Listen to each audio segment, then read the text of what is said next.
Hello, my name is Tony and today is the first lesson of business terms. So, the business term number one is actually what is a business? So, business is actually a term used to describe a group of people that work together and make something bigger that has an impact on a market. So those would be, people that create a product or service. And businesses can be from, owning a supermarket, to selling fish or just putting together pieces of drones. And actually, if you do not work for a company, you are a businessman and actually generate some profit. It doesn't matter if you sell something or just or you're just the middleman. It's a business. The word is about business. All right, so number two is actually also connected very closely to business in the name. It's a business plan. So business plan is actually a mind map of SWOT analysis. And if you don't know what a SWOT analysis is, I will tell you really quickly. SWOT analysis is constructed of four first letters of the names. So S stands for strengths, W stands for weaknesses, O stands for opportunities, and T stays for threats. And this is an analysis to business plans, or also to your personality. That you are strong with, for example, communicating with people, and you are very poor with math or with chemistry.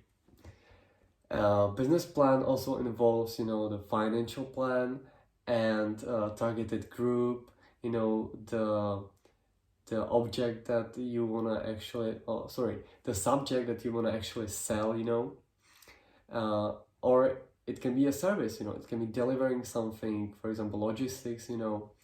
So business plan is actually guidance to what you want to do, and you have to make this first, or I would strongly suggest you to make a business plan before you go to business itself, because the business plan can reveal things that you don't actually know before you're starting, and you can learn them actually in a business, but you can lose a lot of money by it. So it will actually, it can save you a lot of money, and also be more prepared for what might come.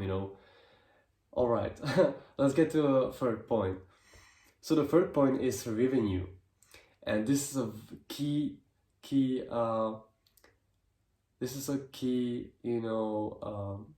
word for a business, because that's what you want to aim to after, of course, the customers, and creating something valuable to the customers.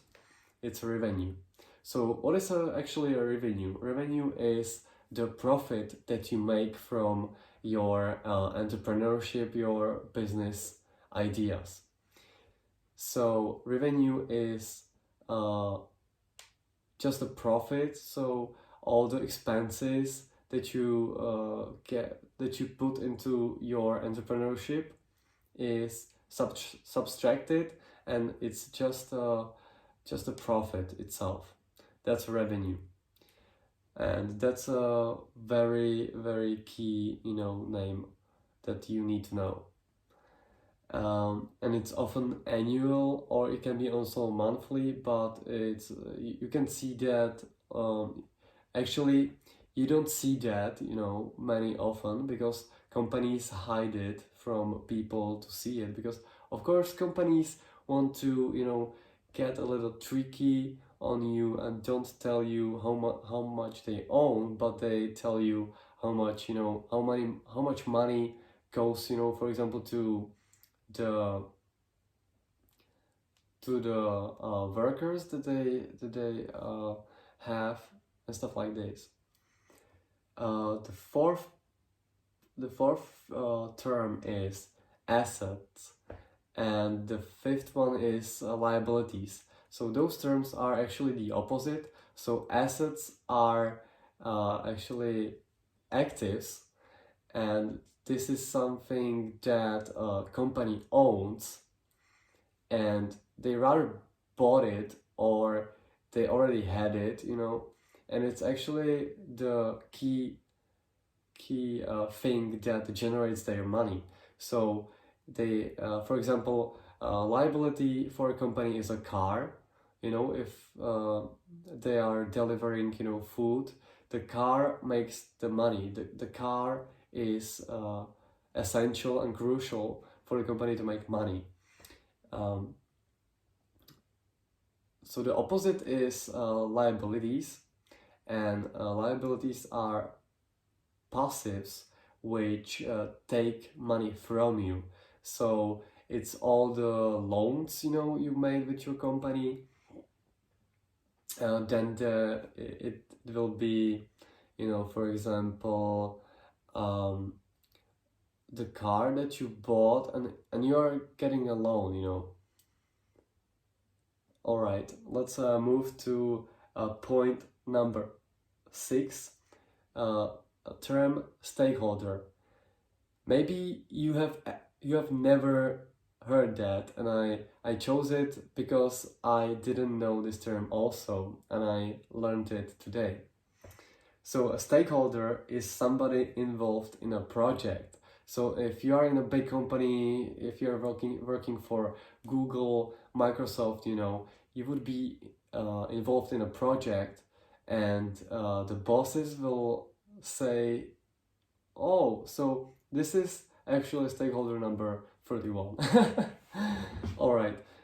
Stakeholder, you know, is actually, it goes from the name, you know, it's somebody who holds a stake, you know. So somebody who is actually the power to change something, you know, so that you can actually think of new creative ideas that can make the company better, you know. That's it, you know, pretty easy word, and maybe you can, you know, shine in your work and also learn this word to others, because it's not that usual, you know, term that you would, you know, bump to every day. All right, actually I'm counting 5, 6, 7. So the term number 7 is a skill set. It's a very easy word, and it would come in handy when you're applying to a new job. For example, the PR or HR specialist can ask you, what's your skill set, you know, and it basically means they are basically asking you what you can offer to the company, how you can make the company better, you know. My skill set would be probably, you know, a positive vibe, you know, and communication, car enthusiasm, you know. It depends what the company, you know, require, and this would actually, you would have to think of an answer first, because it depends on the situation, or to which company you're applying to, you know, of course. So that's a really key, you know, thinking process. You have to think of what you want them on their side to what you wanted to hear from you, actually. So let's move to the last point, which is a forecast. and it's actually a prediction of what might come to a future, and this would be used in business discussions or in medias also, and it's actually very demanding skill, let's say, because it can save a lot of money to many companies. Forecast is something that would eliminate the loss of the revenue, actually, because if you take, for example, into consideration the bursa, the loss was significant in 2008, and if there was somebody that could prevent it, that could predict it, actually, it would save millions of dollars to many people. So I hope you enjoyed the video, and as you can see, I'm very enthusiastic about what I'm actually telling you. I just need to work on, formulating the ideas to be a bit more clear to you, and I'm a bit nervous too. So I hope you liked the video. I really like it, actually, and I would like to see if you like it too. So please comment down below what you think about it, what I can do better, and I will see you guys in the next video. See you, bye.